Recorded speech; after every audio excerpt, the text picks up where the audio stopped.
असां घर में बाहि लॻे थी अलाए छा चकर ऐं 6-7 चोरा हुआ ऐं ॿियो बि अलो थलो सभु सड़ी वियो ऐं अञा ताईं माना बाहि घणो मुश्किल वक़्तु थियो आहे इहो बाहि लॻे पई? बाहि लॻे हिनखे 1.5 साल खनि थियो आहे। 1.5 साल थियो आहे? जी हा। 1.5 साल में घणा दफ़ा बाहि लॻी आहे? 1.5 साल में माना 19 दफ़ा 19-20 दफ़ा बाहि लॻी चुकी आहे। अच्छा,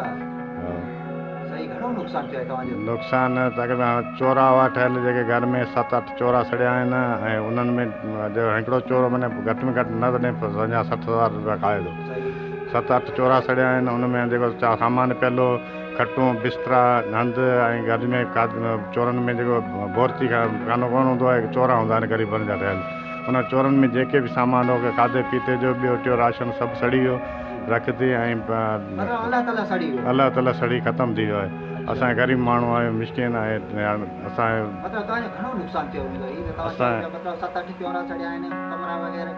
असांजो नुक़सानु घटि में घटि तक़रीबन न थियो हूंदो त 15-16 लख जो नुक़सानु थियो हूंदो। हिन मां माना 10-12 लख जो ॿियो ई अलाह ताला सड़ियुनि जो नुक़सानु थियो ॿियो पुछण में ॿियण में हेॾां होॾां ख़र्च ॿिया टिया उन में बि माना 3-4 लख जो ख़र्च नुक़सानु थियो आहे। हा हवन ॿिया टिया माना जेके जीअं चयो अथई हूअं हाणे असां कंदा पिया अचूं हाणे हुनजे करे हीअ जेको मसइलो असांखे हले पियो ऐं हींअर जॾहिं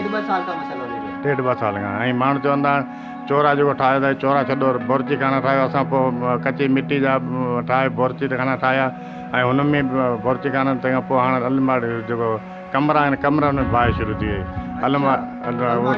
अलमारी में कमरनि में ॿियनि में बाहि लॻे पई हाणे असांजे जेको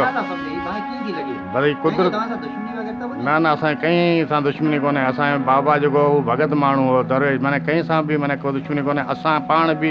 ओड़ो पाड़ो सभु माना कंहिं मां माना न को कंहिं सां दुश्मनी न को न असांजो ॻाल्हाइण न ॿियो अहिड़ो को कोन्हे पर हीअ कुदरती बाहि कुदरत जे तरफ़ां अलाए लॻे थी अलाए कहिड़े नमूने लॻे थी छा आहे इतफ़ाक़ी बाहि लॻे थी हाणे सम्झ में कोन थी अचे त कीअं बाहि लॻे थी छा आहे छा मसइलो ख़बर कोन थी पई। हा अलमारी बंदि पई हुई माना दरवाज़ा बंदि थिया पिया बाहि लॻी हुन में त ॿिए पासे थोरो सामान लिको पर क़ीमती सामान जेके बि हो न शयूं रखियलु हुयूं सुठियूं जेका न कपिड़ो आहे गंदी आहे सामान जेको रखियलु हो कुदरती हू बि माना जेको हू सड़ियो आहे बाक़ी जेको मामूली सामान हू सड़े बि कोन हाणे हिन में अलाए छा मसइलो माना क़ीमती सामान सभु जेको बि रखियलु आहे हिकिड़ी रली जेको आहे हू बि माना 10,000 रुपया खाए थी हुनजी सिलाई जेको आहे 1,500 रुपया सिलाई आहे ऐं हुन में ठहियलु ठहियलु हू बि माना रलियूं बि माना 30-40 रलियूं हिकिड़े जूं 30-20 रलियूं सड़ियूं आहिनि ऐं खटूं बिस्तरा हर शइ माना को असांजे घर में अहिड़ी शइ कोन्हे हाणे वरी थोरा घणो पर खटूं बिस्तरो वरिता ठाहिया आहिनि पर हाणे डपु लॻो पियो त माना हीअ हाणे ग़रीब माण्हू आहियूं मिसकिन हुनजे करे असां वस वारनि खां अपील करियूं था माना MLA आहिनि MP आहिनि हिते जा चूंडियल नुमाइंदा थरपार करे दिलेजा आहिनि या सिंध सूबे जो वज़ीर आला आहे या वज़ीर अज़म आहे जंहिं सभिनी खे करियूं था महिरबानी करे असांजी डिप्टी कमिश्नर हा माना जेके बि कामरा आहिनि उन्हनि सभिनी खे असीं अपील था करियूं त असांजे माना नुक़सानु थियो आहे हिन जो भरपाई हिन जो अज़ालो मिले असांखे असीं ग़रीब माण्हू आहियूं सपोर्ट थिए त असीं उन्हनि जा थोरा था रहंदासीं ऐं असीं 4 भाउर आहियूं।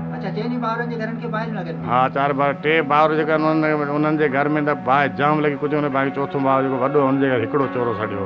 ऐं ॿियनि जो सभिनी जो माना नुक़सानु जाम थियो आहे हिकिड़े लोड़े में माना हाणे असांखे इहो महफ़ूज़ न आहियो असांखे डपु त लॻो पियो न केॾी महिल कुझु बि थी सघे थो ऐं राति जो निंड कोन थी अचे राति त हिकिड़ो ॼणो सुम्हे थो 2 ॼणा त हिकिड़ो ॼणो वेठो आहे त माना अहिड़े नमूने ॿाहिरि थोरो माना आवाज़ु थिए थो त सॼा घर वारा भाती जे करे भड़की पवंदा जे अलाए छा थियो माना ॾाढो घर में ॻाल्हाए बि कोन थो सघे ईअं ॿारड़ा जे करे ॾाढा ॻाल्हाईंदा तॾहिं बि डपु थिए थो माना अलाए छा थियो अहिड़े हिसाब सां माना असां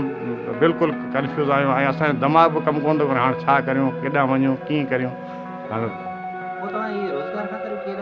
रोज़गार ख़ातिर कोन था निकिरी सघूं असां कमु कंदा हुआसीं 4 महीना थिया आहिनि 5 महीना हींअर जेको घर वेठा आहियूं त जेको चए थो हीअं करियो को हीअं चए थो फ़ाइदो थींदो हीअं थींदो पोइ हुन में ॻाल्हि में लॻा पिया आहियूं कोशिशि में लॻा पिया आहियूं हाणे वधीक जेके वस वारा आहिनि जेको आहिनि MLA MP जेके बि आहिनि उहो असांजी मदद कनि ऐं जेको बि थी सघे गवर्नमेंट जे तरफ़ां असांखे